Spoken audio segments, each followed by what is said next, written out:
कदम से कदम मिलाए हो, हम कदम से कदम मिलाए आगे ही बढ़ते जाए। ये मेरे देश की धरती, हम इसको शीश झुकाए, हम इसको शीश झुकाए, हम इसको शीश झुकाए।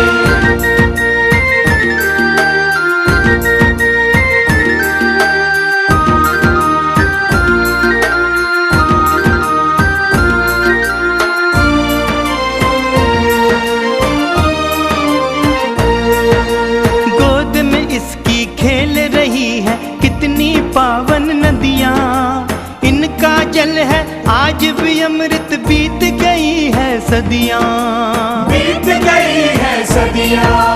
पर्वत खेतों खलियानों से हो, पर्वत खेतों खलियानों से आती यही सदाएं। ये मेरे देश की धरती, हम इसको शीश झुकाए, हम इसको शीश झुकाए, हम इसको शीश झुकाए। अरे आप अचानक कैसे आ गए? ना कोई फोन ना खबर। अगर फोन कर देता दोनों अचानक मिलने का मजा कहाँ था? हाँ? सब लोग पहुंच जाते, पूरी की पूरी फौज रेलवे स्टेशन पर। मजा आता ही है। अरे सुमन, राज, भास्कर, जल्दी आओ, देखो कौन आया है। What a pleasant surprise! बाबूजी! बस बाबूजी। मुझे लग ही रहा था कि कोई बहुत बड़ी खुशी की खबर होने वाली है। हाँ? मेरी सुबह से दाएं आंख पड़क रही है। बिल्कुल ठीक कहा भैया आपने। मुझे भी ऐसा लग रहा था कि हमारे यहाँ कोई खास मेहमान आने वाला है, इसलिए मैं भी सुबह से पकौड़े बनाने की तैयारी कर रही थी। तू चल पकौड़े बना गर्मा गर्म, तब तक ये फ्रेश हो लेते हैं। गरमा गरम तब गर्मा गर्म। आइए ना बाबूजी। और सब खैरियत?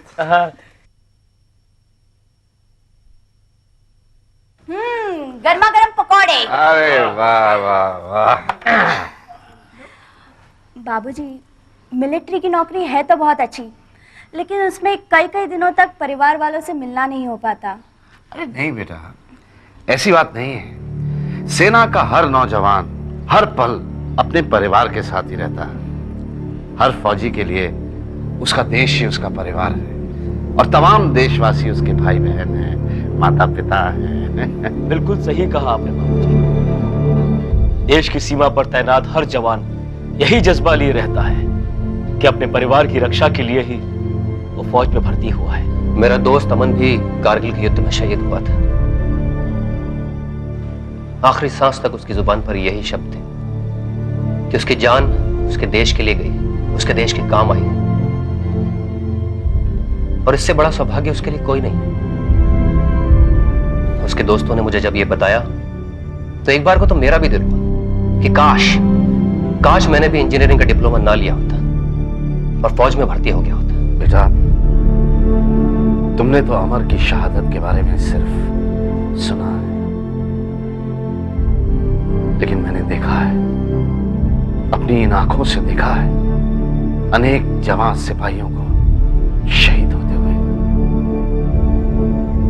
अपनी मातृभूमि की रक्षा के लिए सीने में फौलाद का दिल लिए, आंखों में खुशी के आंसू लिए, अपने जवान बेटों की शहादत का जश्न मनाते हुए अनेक माताओं को मैंने देखा है। ऐसा जज्बा भी नसीब वालों को ही मिलता है। अब सुमित्रा को ही देखो, पति के शहीद हो जाने के बाद भी उसने अपने इकलौते बेटे को फौज में ही डाला। ये सब संस्कारों का ही असर है। सुमित्रा मासी के पिताजी भी फौज में ही थे ना, और उन्हें तो वीर चक्र भी मिला था ना। बाबूजी, बचपन में आपने एक बात कही थी, वो बात मुझे आज तक याद है। जब कोई नौजवान सेना में भर्ती होता है, उसी दिन से वो देश की अमानत बन जाता है। अपने हाथों से वो अपनी जिंदगी देश के नाम लिख देता है। भैया, सिर्फ एक फौजी ही क्यों, मैं तो कहता हूं कि हर वो इंसान जिसने हिंदुस्तान की सरजमी पे जन्म लिया है, उसकी जिंदगी सिर्फ और सिर्फ इस देश की। और आप तो इस सच्चाई को निभा भी रहे हैं ना। चाहते तो विदेश जाकर करोड़ों रुपए भी कमा सकते थे, लेकिन आपने तो संकल्प लिया है कि सेवा करनी है तो सिर्फ और सिर्फ देश की। ये संकल्प एक फर्ज है बेटा, क्योंकि ये मुल्क अपने नौजवानों को तालीम देता है और उसी तालीम के बलबूते पर हमें मुल्क को संभालना है, उसे तरक्की की ओर बढ़ाना है। अपने निजी स्वार्थ के खातिर हम अपने फर्ज को भूल जाएं, ये एक भारतवासी को शोभा नहीं देता।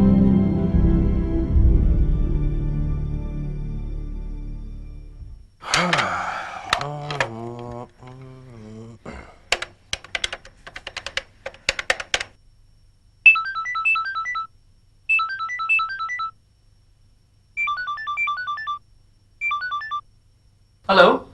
हाँ रंजीत, कैसे हो? ओ भैया प्रणाम। घर में सब ठीक ठाक तो है ना? हाँ सब ठीक ठाक है। एक खुशखबरी है। खुशखबरी? हाँ, बाबूजी आए हैं घर पर छुट्टी लेकर। ओ लवली, कितने दिनों के लिए? फिलहाल उनको ज्यादा छुट्टी नहीं मिली है, लेकिन 10 दिन तो रुकेंगे ही। तुम्हारे हो ना वीकेंड पर? आने का प्रोग्राम तो नहीं था, पर अब बाबूजी आए तो आना तो पड़ेगा ही ना। और पढ़ाई तो ठीक चल रही है ना? जी बिल्कुल। बाबूजी हैं क्या आसपास? नहीं, वो चाचा योगराज जी क्या गए हुए। अच्छा ठीक है, आए तो मेरी बात करा देना उनसे। बिल्कुल बिल्कुल, ठीक है। ओके, चलो रखता हूँ फोन। Bye bye.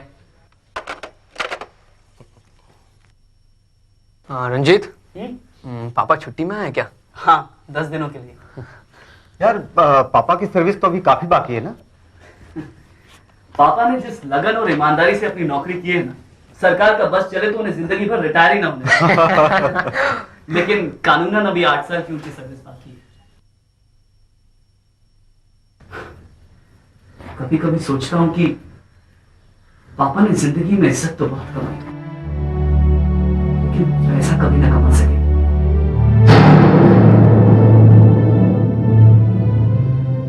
जो जिंदगी की सबसे बड़ी जरूरत है। बिल्कुल ठीक कहा यार तुमने रंजीत। यार पैसे के बिना जिंदगी में मजा ही नहीं है।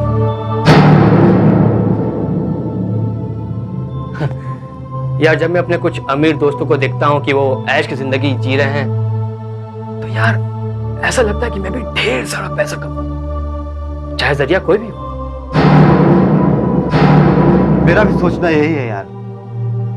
अरे यार यही तो उम्र है कि ऐश कर सके। शादी विवाह के बाद तो आदमी घर गृहस्थी के बंधन में बिल्कुल उलझ कर रह जाता है। हमारे घर में पैसों की कमी का एक सबसे बड़ा कारण यह भी है कि हमारे घर का सारा खर्चा मेरे पापा ही उठाते हैं। मेरे दोनों बड़े भाई पढ़ाई खत्म होने के बाद से आज तक बेरोजगार हैं। हमने आज तक खुला पैसा कभी देखा ही नहीं यार। यार रंजीत, यार मेरा एक दोस्त है जो कॉरेस्पॉन्डेंस कोर्स कर रहा है और साथ ही साथ पार्ट टाइम जॉब भी। यार क्या हम कॉलेज के बाद कुछ पार्ट टाइम जॉब नहीं कर सकते? ये अच्छा रहेगा यार। अगर हम लोग कुछ पार्ट टाइम जॉब कर ले तो वीकेंड मस्ती से मना सकते हैं। लेकिन ये पॉसिबल कैसे होगा? मतलब 9 बजे के बाद तो हॉस्टल में आने की इजाजत ही नहीं है। अरे यार कुछ ऐसा काम ढूंढेंगे जो सिर्फ 2-3 घंटे का हो। हाँ ये ठीक रहेगा। तो डन डन। डन। ओके।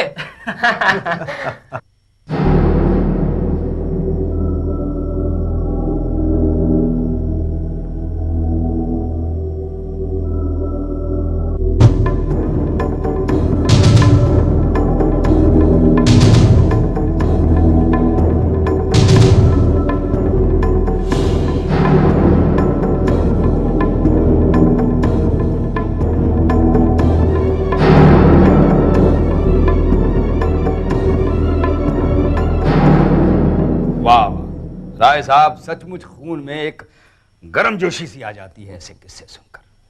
वाह, धन्य है वो लोग जिन्हें देश की सेवा करने का सौभाग्य मिलता है।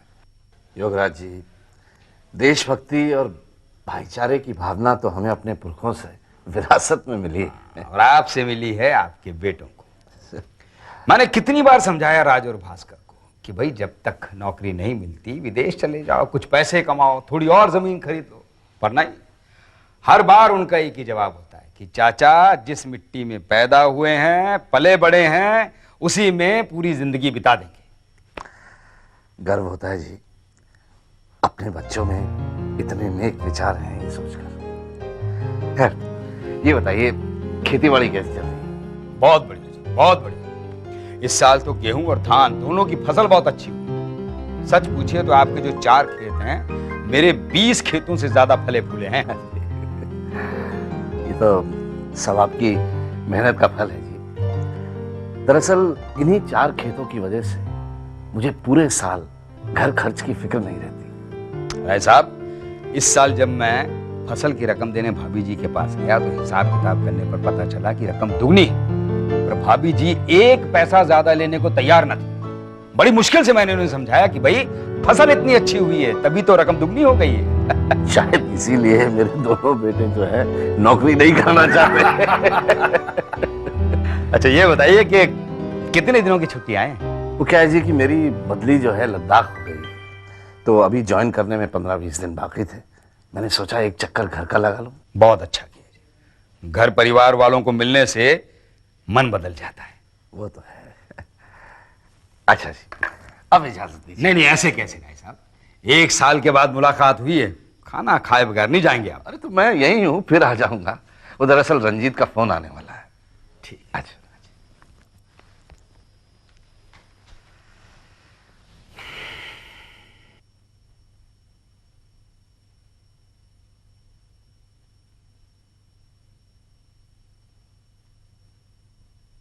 तारिक देख, क्लर्क की नौकरी के लिए +2 और हेड क्लर्क के लिए BA क्वालिफिकेशन मांगी है।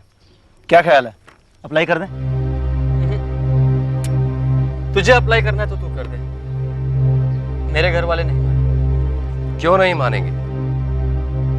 अगर किसी बेरोजगार इंसान को नौकरी मिलती है तो इसमें बुराई क्या है? हाँ, अपनी अपनी सोच है भास्कर। मेरे घर वालों का मानना है कि BSc करने के बाद मैं कोई अच्छी नौकरी करूं। मेरी क्वालिफिकेशन के सामने ये क्लर्क की नौकरी उन्हें बहुत छोटी लगेगी। ओ भाई, उनका सोचना भी ठीक है, और हर माँ बाप का सपना होता है कि उनके बच्चे तरक्की करें, कोई अच्छी पोस्ट पर करें। लेकिन तरक्की भी इंसान एक दिन में तो नहीं करता ना, शुरुआत तो किसी ना किसी छोटे स्तर से ही करनी पड़ती है। यही बात मैंने उन्हें कई बार समझाने की कोशिश की, लेकिन वो लोग मुझे उन दोस्तों की मिसालें देने लगते हैं जो विदेश में जाकर बहुत पैसा कमा चुके हैं। ओए तारिक, पैसा जिंदगी की जरूरत है, पर इतनी बड़ी जरूरत नहीं है कि उसे अपने देश में रह के पूरा ना किया जा सके। बिल्कुल ठीक कहा तुमने। अरे भाई, चाहता तो मैं भी अपने दोस्तों के साथ विदेश जाकर बहुत सारा पैसा कमा सकता था, मगर मैंने ऐसा नहीं किया और ना ही ऐसा कभी करूंगा, क्योंकि मुझे ऐसा लगता है कि हमारे मुल्क की तरफ हमारी भी कुछ जिम्मेदारियां हैं। अब राज भैया को ही देख लो, चाहते तो अमेरिका में सेटल हो सकते थे, उन्हें कुछ करना ही नहीं था, सिर्फ वहां सेटल्ड एक परिवार की इकलौती लड़की से शादी करनी थी बस। लेकिन वो तो अपने देश और अपने मुल्क को छोड़ना ही नहीं चाहते। और छोड़ना चाहिए भी नहीं। और पैसे के लिए हम अपनी मातृभूमि, अपने मुल्क की आबो हवा, खून और दोस्ती के रिश्तों को छोड़कर पराये मुल्क में और घुटी घुटी जिंदगी जीना भी कोई जिंदगी है यार। मुझे क्लर्क की नौकरी करने में कोई शर्म नहीं है रज्जी, और मैं इस नौकरी के लिए अप्लाई भी जरूर करूंगा। नौकरी कोई भी छोटी है बड़ी नहीं होती, इंसान अपने काम से ही छोटा या बड़ा होता है। मैं कभी कभी सोचता हूं कि एक वो लोग थे जिन्होंने इस मुल्क को आजाद करवाने में हंसते हंसते शहादत को गले लगा लिया, और एक हम लोग हैं जो इस मुल्क की सेवा करने में भी शर्म महसूस करते हैं। यहां की आजाद जिंदगी को छोड़कर दूसरे मुल्क की गुलामी करना बेहतर समझते हैं हम लोग। मेरा तो यह मानना है कि अगर हर हिंदुस्तानी कसम खा ले कि वो अपने ही देश में रहकर अपने ही मुल्क के लोगों की खिदमत करेगा, तो ये जो विदेश भेजने के नाम पर लोगों को लूटते हैं ना ये लोग, इन लोगों का खात्मा हो जाए इस देश से। देखिए ऐसा है भाई, अगर आपने 4-5 साल विदेशों में काम कर लिया तो आपकी जिंदगी संवर जाएगी, बारे न्यारे हो जाएंगे आपके। हाँ, कोई चिंता की बात नहीं। उसके बाद आराम से घर में बैठकर खाओ और ऐश करो बस। अब ये विदेश से जो कमाई करके लाते उस पर कोई टैक्स भी नहीं लगता, तो मजे ही मजे। हाँ सर, अंदाजन हमें बाहर जाने में कितने समय लगेंगे? कितने दिन हो गया भाई? 1 हफ्ते में काम हो जाएगा। हाँ सर पैसे कितने देने होंगे? अब देखो भाई, ऐसा है, वैसे मैं 7-8 लाख लेता हूँ, सही बता रहा हूँ। हाँ, अब आप लोग क्या है, रस्तोगी साहब के रेफरेंस से आए हैं तो मैं 5-5 लाख ले लूँ, ठीक है? कुछ एडवांस देने होंगे या? कुछ एडवांस? कुछ नहीं भाई साहब, पूरा एडवांस देना पड़ेगा। अब देखिए क्या है, जब तक मैं पूरे पैसे आगे नहीं भेजूंगा तो सामने वाला काम नहीं करेगा ना। सर 5 लाख रुपए एक साथ इकट्ठा करना बड़ा मुश्किल होगा। अब देखो भाई साहब, ऐसा है, मैं मानता हूं कि पैसे का इंतजाम करना बहुत मुश्किल है, लेकिन विदेश भेजना भी कम मुश्किल नहीं है। अभी कुछ दिन पहले मैंने एक लड़के को भेजा था, जमीन गिरवी रखी थी उसने गांव में, 6 महीने के बाद उसके पिताजी ने वो जमीन छुड़ा ली। ऐसी इनकम है। हाँ, ठीक है, पैसों का तो इंतजाम कर लूंगा, लेकिन काम हो जाएगा ना सर? अरे भैया 10 साल हो गए। कितने?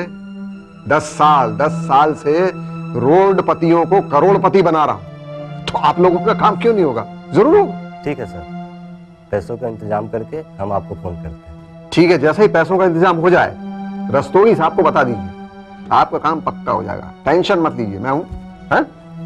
चलो, ओके ओके बेटा, bye. Thank you sir. Okay, good luck. जल्दी करेंगे हाँ, सर। जल्दी करेंगे, जल्दी। हाँ।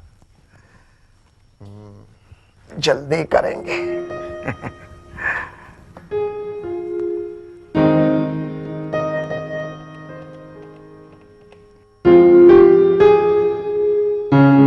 नमस्कार योगराज जी, जगदीश बोल रहा हूं। अरे सर, ऐसी क्या बात कर रहे हैं, मुलाकात की क्या बात है? आप जब चाहे मुलाकात हो जाएगी। हाँ, तो आज शाम को मिल लेता हूं। हाँ, मिलकर फिर सारी बातें बताता हूं आपको। हाँ ठीक है, ओके ओके। लीजिए सर, क्या भाई? पैसों का इंतजाम हो गया जो आपने कहा था। ओह विदेश जाने के लिए सर। हाँ, ठीक है, टेंशन मत करिए, जल्दी आपका काम हो जाएगा। मैं आपको फोन करूंगा, आ जाइए, सब ठीक हो जाएगा। अच्छा, नमस्कार। जल्दी कीजिए। ओके।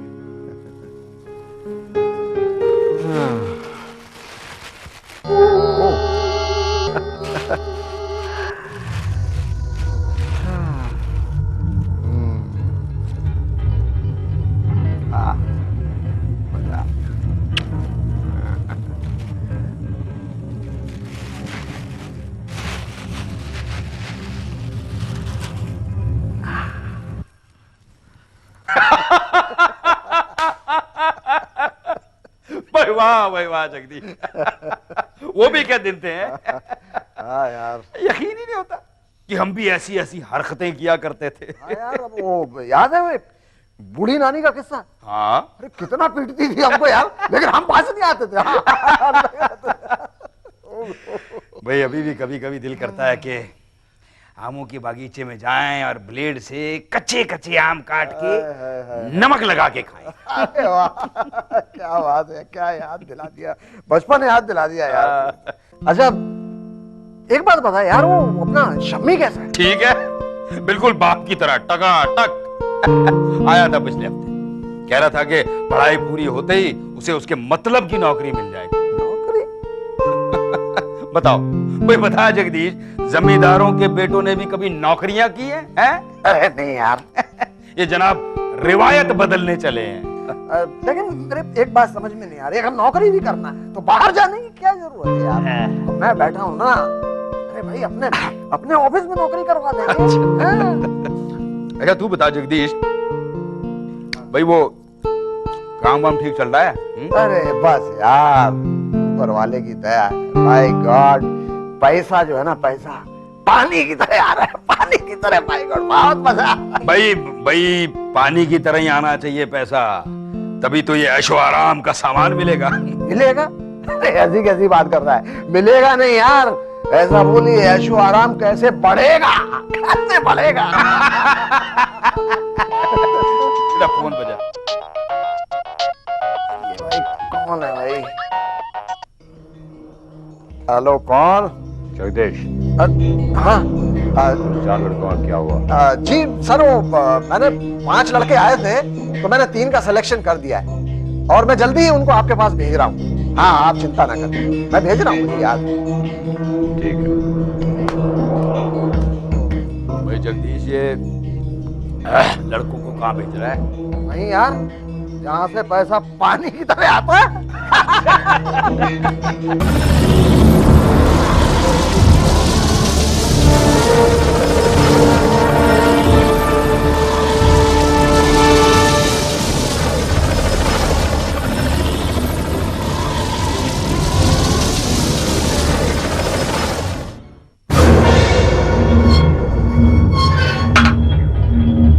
निशाना ठीक शिकार पर रखो।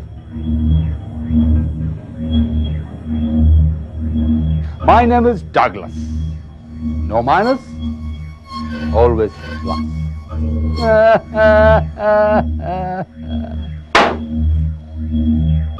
Always plus. Do you understand?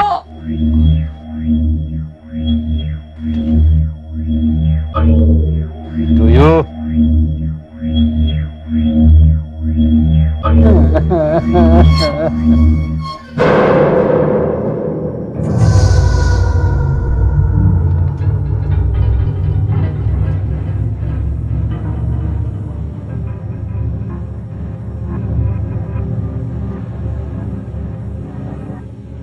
My dear sons, अगर तुम लोग मेरी बात मानोगे तो मैं तुम लोगों के साथ ऐसा ही व्यवहार करूंगा जैसे एक पिता अपने बच्चों से करता है, और अगर नहीं मानोगे तो you slaves, you prisoners, you Douglas, only Douglas.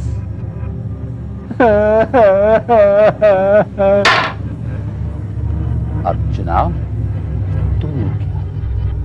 Think fast!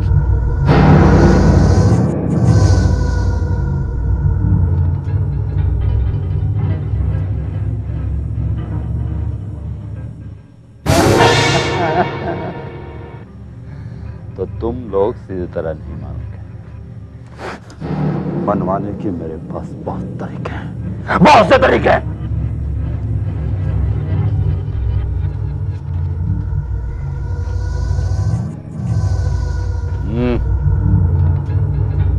इससे पहले कि हिंदुस्तान की तरक्की और विश्व में सबसे ऊंचा तिरंगा लहराने का सपना देखने वाले इन आंखों को मैं हमेशा हमेशा के लिए मिटा दूं। तुम लोगों को आखिरी बार पूछ रहा हूं, बता दो, बता दो, बता दो, बता दो।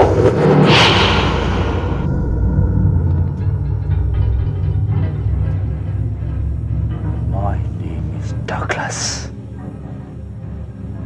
No minus, always plus. Plus! Douglas,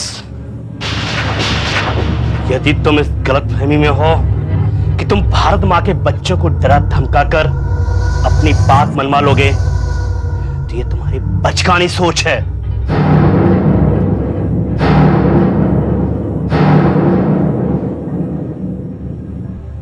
जिस देश की मिट्टी में हमने जन्म लिया, जिसकी आबो हवा में हम पले बढ़े, उसी मातृभूमि की कसम हम उस पर अपना तन मन धन सब कुछ निछावर कर देंगे, मगर कभी भी उससे गद्दारी नहीं करेंगे।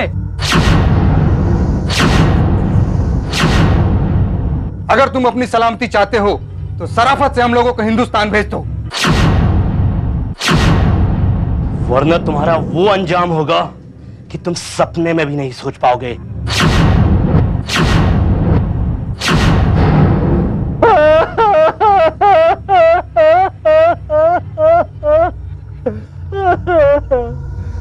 तो तुम लोग सख्ती से भी नहीं मानोगे, हाँ?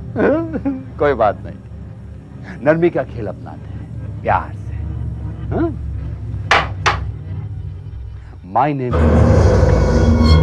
no minus, plus, plus, plus. जाओ।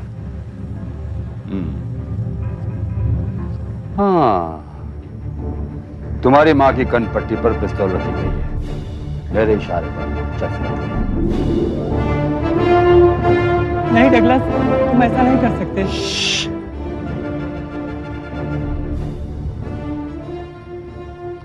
और ये तुम्हारी छोटी सी बहन जो स्कूल ड्रेस में है, जो मेरी गिरफ्त में है, तुम ही उसे बचा सकते हो। मेरी बहन के साथ ऐसा कुछ मत करना।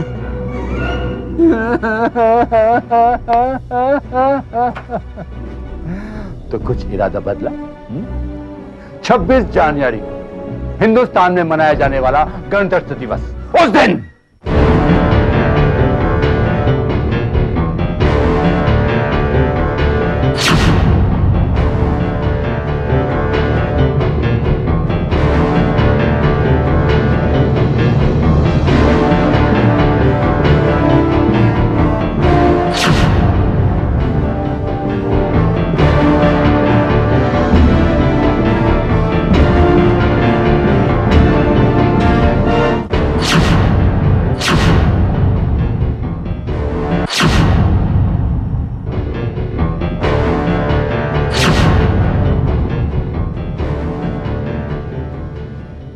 बर्बादी।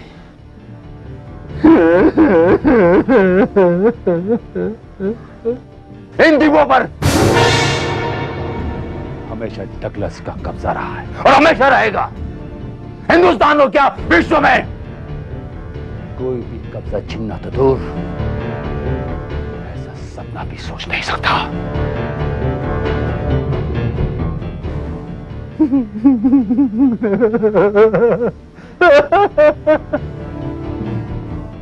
पढ़े लिखे समझदार लोग फैसला वक्त की नजाकत देख के किया करते हैं।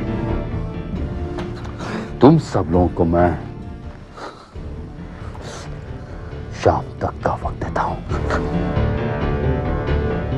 अगर तुम लोगों ने इरादा नहीं बदला तो तुम लोगों का अंजाम क्या होगा ये बताने की जरूरत नहीं है।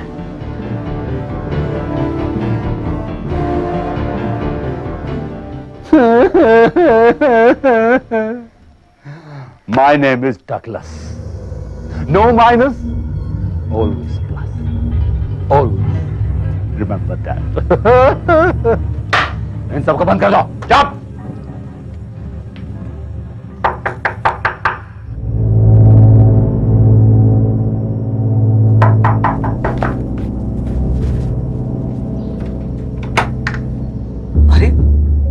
दीपक, तुम वो भी इतनी रात को?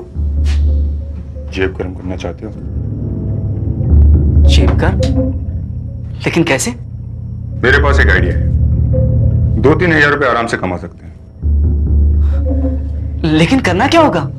कुछ नहीं, थोड़ा सा रिस्क लेके हॉस्टल के पीछे तक जाना है और वापस आना है। बस? बस।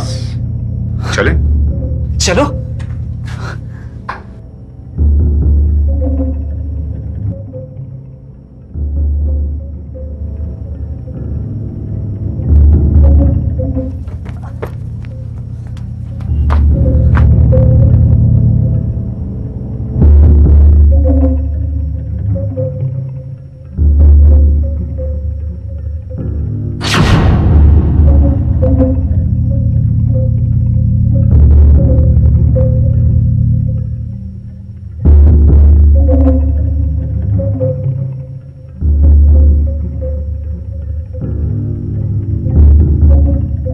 ये सब क्या चक्कर है यार? कुछ नहीं, एक रात के लिए इस डिब्बे को छुपाकर अपने कमरे में रख लो। इसका क्या करना है वो मैं तुम्हें कल सुबह बताऊंगा। बस इतना सा काम? बस इतना सा काम। अरे अगर इतने से काम के इतने पैसे मिलते हैं तो मैं ये काम करने के लिए हमेशा तैयार हूं। फिक्र मत।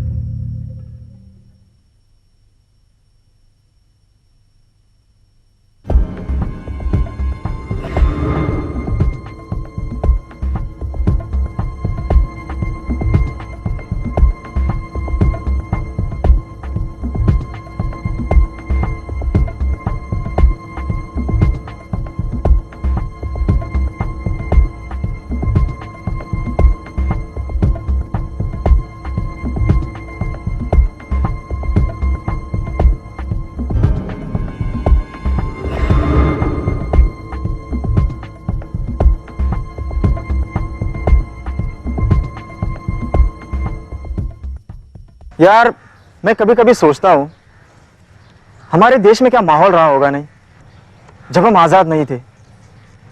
हमारे देश पे विदेशी सरकार की पाबंदियां थी। हमारे देश में हमारा अपना कानून नहीं था। बिल्कुल गुलामी का माहौल। शत शत प्रणाम है उन अमर शहीदों को जिन्होंने हमें आज़ादी दिलवाई और देश में अपना कानून बनाया और हमें गणतंत्र दिवस मनाने का सौभाग्य दिया। इतनी खुशी हुई होगी पूरे भारतवासियों को उस दिन कि कल 26 जनवरी को हमारे देश में हमारा अपना बनाया हुआ कानून लागू हो जाएगा। बिल्कुल सही कहा तुमने महेश। उस दिन एक नई सुबह हुई होगी। उस दिन सूरज अपनी आजादी की किरणें फैलाता हुआ उगा होगा और पूरे देशवासी आजाद पंछियों की तरह खुले आकाश में घूम रहे हुए होंगे। हाँ यार, ये राष्ट्रीय दिवस हमें याद दिलाते हैं कि हमारे वीर सेनानियों के द्वारा हमें दी गई आजादी कितनी कीमती है। आजाद देशों की जो कल्पनाएं उन शहीदों ने की है, उन कल्पनाओं को हम हकीकत में बदलेंगे, उन्हें साकार करेंगे। आज इस गणतंत्र दिवस पर हम लोग शपथ लेते हैं, हम अपने देश की आन बान शान के लिए हम अपना सब कुछ न्योछावर कर देंगे। शाबाश मेरे बच्चों, शाबाश। मुझे नाज है तुम्हारे सबके जज्बात पर, फख्र है तुम्हारी जाबाज सोच पर और विश्वास है तुम्हारे अटल इरादों पर। सच पूछो बच्चों तो आज हमारे देश को तुम जैसे गर्मजोश नौजवानों की ही जरूरत है। चाचा, ये सब तो आपके द्वारा दी गई शिक्षा और प्रेरणा का फल है। बेटा वैसे तो मैं भी अपने पिता की तरह फौज में भर्ती होकर अपने देश और देशवासियों का प्रहरी बनना चाहता था, मगर किसी कारणवश मैं फौज में भर्ती नहीं हो सका। चाचा, देश की सेवा करने के तो और भी कई तरीके हैं, लेकिन आपने जो हमारे मन में देशभक्ति का जज्बा पैदा किया है, वो क्या किसी सेवा से कम है? ये तो तुम्हारा बड़प्पन है कि मेरी दी शिक्षा ने तुम्हारा मार्गदर्शन किया, वरना आजकल हर कोई अपनी जिंदगी के दायरे में इस कदर उलझा हुआ है कि उसे अपने देश के बारे में सोचने की फुर्सत ही कहाँ है। चाचा, मातृभूमि की मिट्टी की खुशबू एक न एक दिन अपना रंग जरूर दिखाती है। अरे हाँ, अरे मैं जिस मकसद के लिए आया था वो तो मैं भूल ही गया। भूलना तो आपकी पुरानी आदत है चाचा। हमें इतनी अच्छी अच्छी बातें बताते हैं कि सारी उम्र ना भूल पाए, लेकिन अपनी भूलने की आदत से पीछा नहीं छुड़ा पाए। आप अपनी जिंदगी में चाची भी तो नहीं लाए, वरना सारी भूली बातें याद दिला देती। अरे बस बस बस बस, याद आ गया। हाँ, मैं बताने आया था कि परसों गणतंत्र दिवस मॉडल स्कूल के बच्चों द्वारा विशेष रूप से मनाया जा रहा है और इस दिवस को मनाने में हमारी भारत कोऑपरेटिव सोसाइटी भी पूरा योगदान दे रही है। इसलिए नन्हे मुन्ने बच्चों की हौसला अफजाई के लिए आप सभी को वहां पे पहुंचना है, ठीक है? चाचा, इस काम के लिए अगर आप निमंत्रण नहीं भी देते तो फिर भी हम लोग आते। अरे वाह, ये तो और भी अच्छी बात होती। तो चलो फटाफट जुड़ जाए इस काम में। बाबूजी आपकी छुट्टी की है 10 दिन तो 10 मिनट में ही थी। अगली बार कम से कम महीने भर की छुट्टी लेकर आइएगा। इतने कम दिनों में मन नहीं भरता है। दिल तो मेरा भी नहीं भरता बेटा, लेकिन क्या करें, नौकरी, फर्ज और रिश्तों को बराबर की अहमियत देनी पड़ती है। बिल्कुल ठीक कहा बाबूजी आपने। एक तरह से देखा जाए तो ये देश भी हमारा परिवार ही है और हमारा जो फर्ज परिवार के प्रति होता है, वही हमारा फर्ज देश के प्रति भी होना चाहिए। वाह, बड़े अच्छे विचार है बेटा तुम्हारे। वाह, इन्हें कहते हैं पारिवारिक संस्कार। भाई आजकल के दौर में ऐसे ही विचारों वाले नौजवानों की जरूरत है। भाई साहब, कभी कभी मैं अपने आप को बहुत खुशनसीब समझती हूँ। मुझे लगता है कि मैं अपने बच्चों को वही संस्कार दे पाई जो इनमें है। सारी तैयारी कर ली आपने, लेकिन सबसे जरूरी चीज तो लेना ही भूल गए। अरे हाँ, शरीर की ये गाड़ी बिना पेट्रोल के कहाँ चलती है? लाए तो बाबूजी जरा मैं देखूं कि इसने पेट्रोल ही डाला या सिर्फ डीजल से ही काम चलाया है। वाह, अरे वाह, ये तो रिफाइंड युवराज जी, मेरी बस भगवान से यही प्रार्थना है कि मेरे इस परिवार की छोटी सी बगिया यूं ही खुशी के माहौल में महकती रहे। राय बहादुर जी, आपका परिवार हमारा अपना परिवार है। हमारा नाता सिर्फ खेतों की जुताई और बुआई तक सीमित नहीं है। मैं आपके बच्चों के सुख दुख में हमेशा साथ हूं। इसीलिए तो इतना दूर रहकर भी मुझे अपने बच्चों की चिंता कभी नहीं होती। बाबूजी चलिए। हाँ बेटा भैया अच्छा बेटा, माँ का ख्याल रखना। हाँ? अच्छा, खुश रहो।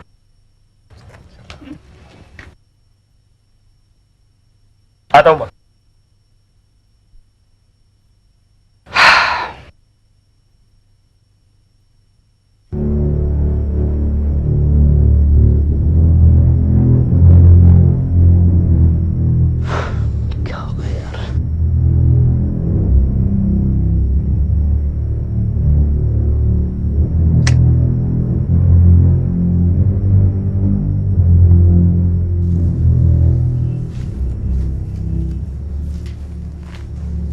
दोस्त, तुम लोग कौन हो और यहाँ कैसे पहुंचे? वैसे ही जैसे तुम लोग यहाँ पहुंचे, विदेशों में नौकरी करने की खातिर एजेंट के चक्कर में फंस गए और उसने हमें यहाँ भेज दिया।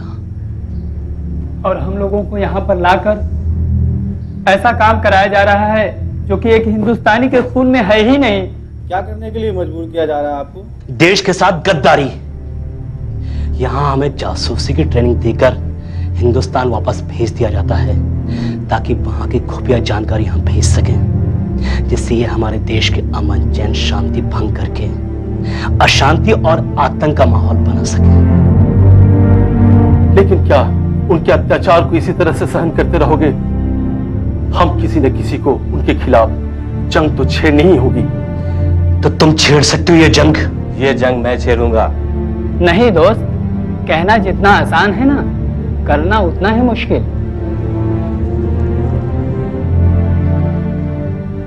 हमें हिंदुस्तान जाना ही होगा दोस्तों, क्योंकि हम ये नहीं भूल सकते कि हमें ये संसार दिखाने वाली माँ, मेरी मासूम बहन, इन दरिंदों की चंगुल में है। इस जज्बात की खातिर हमें ना चाहते हुए भी इनके नापाक इरादों में इनका साथ देना होगा। और इसी वजह से हम इनके खिलाफ पुलिस या सेना से इनकी शिकायत भी नहीं कर पाते हैं। लेकिन मैं करूंगा, जरूर करूंगा। अगर इस जंग में मैं शहीद भी हो गया तो अपने आप को धन समझूंगा।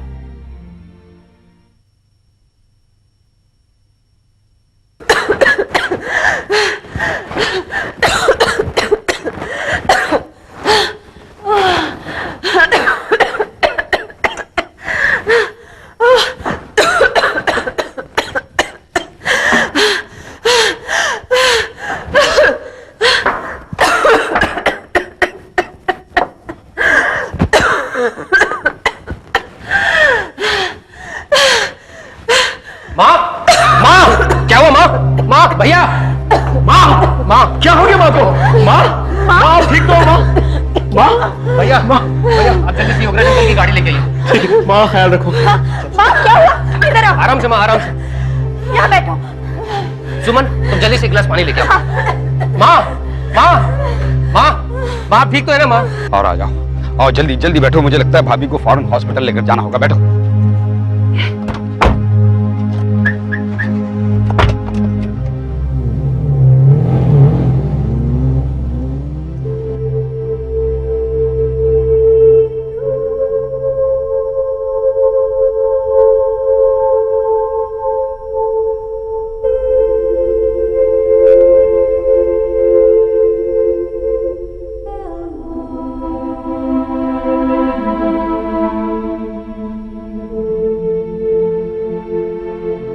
डॉक्टर साहब, घबराने की बात तो नहीं है ना? मिस्टर राज, इनके गले में बहुत ज्यादा इन्फेक्शन है। ऑपरेशन करने के बाद ही आगे की रिपोर्ट दे पाऊंगा।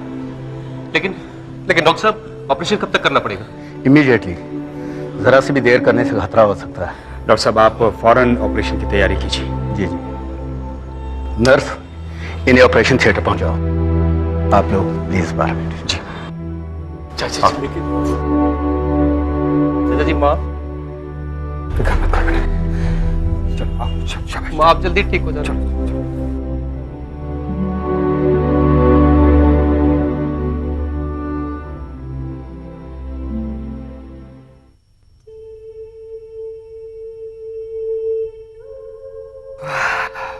बैठो बैठो बैठो। घबराना मत बेटा, भाभी जी बिल्कुल ठीक हो जाएगी। और हाँ राज बेटा, खर्चे की बिल्कुल चिंता मत करना। हम जानते हैं कि आपके होते हुए हमें चिंता करने की कोई जरूरत नहीं है, लेकिन चिंता इस बात की है कि आज से पहले माँ को ऐसा अटैक कभी नहीं पड़ा। भगवान सब ठीक करेगा। बैठो बेटा, मैं पैसों का बंदोबस्त करके आता हूँ।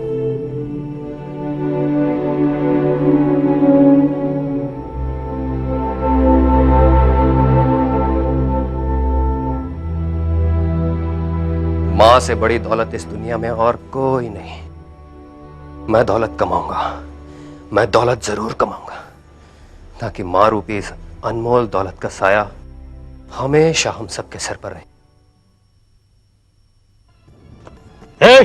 चलो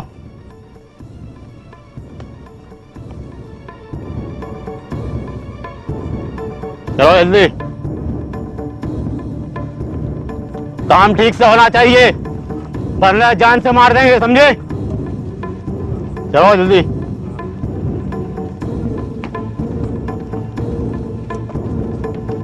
चलो बैठो, काम को अच्छी तरह अंजाम देना, समझे? ये लो बाबू।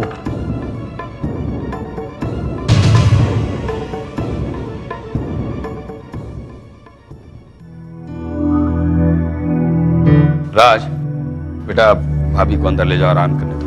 जाओ।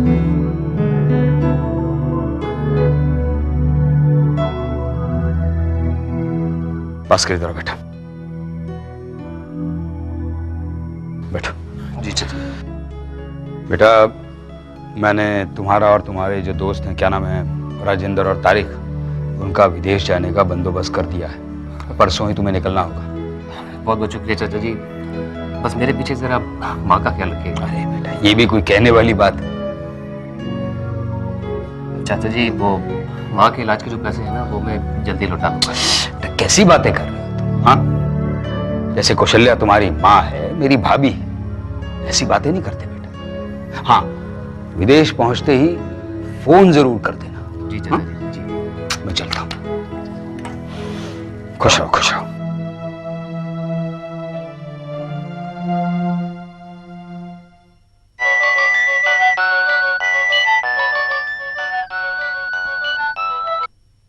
हेलो इंस्पेक्टर साहब, मैं आपको एक खास खबर देना चाहता हूँ। हाँ कहिए। कल 26 जनवरी के दिन शहर में कुछ अनहोनी होने की आशंका है, इसलिए मैं आपको पूरी तरह सतर्क रहने के लिए ये सूचना दे रहा हूँ। आप कौन बोल रहे हैं? एक हिंदुस्तानी। यह खबर आपको कैसे मिली? ये सब मैं आपको नहीं बता सकता। देखिए, यह खबर दे के आपने कानून की मदद की है, इसलिए अगर आप अपना नाम नहीं बताना चाहते हैं तो यह आपकी मर्जी है, लेकिन कम से कम एक बार पुलिस स्टेशन आके जरूर मिलकर जाइए। सर, ना तो मैं किसी से डरता हूँ और ना ही मुझे किसी इनाम का शौक है। मेरी खबर से अगर कोई अनहोनी टल जाती है तो मैं इसे देशवासियों के लिए गणतंत्र दिवस का एक उपहार समझूंगा।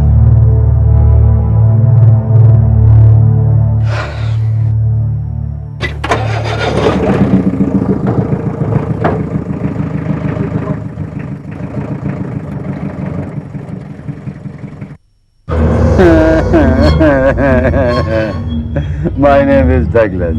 No minus, always plus. जी सर। लड़के पहुंच गए? जी हाँ, पहुंच गए। काम समझा दिया उन लोगों को? काम उनको समझा दिया सर। कोई आनाकानी तो नहीं की ना? मेरे होते हुए कोई आनाकानी नहीं की सर।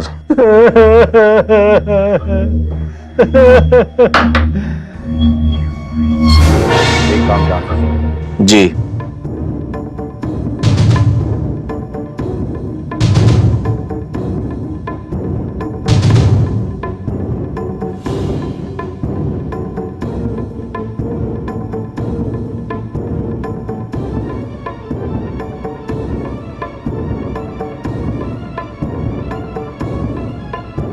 मैं समझ गया सर। काम होते ही खबर कर देना।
कहाँ जा रहे हो? सर यही दोस्त का जा रहा हूँ। काम क्या करता है? बस सर काम ही तो ढूंढ रहा हूँ। रहता कहाँ है? मॉडर्न लाइन पे सर। आ कहाँ से रहा है? बस घर से आ रहा हूँ। हवलदार अंदर बिठाओ उसको। चले।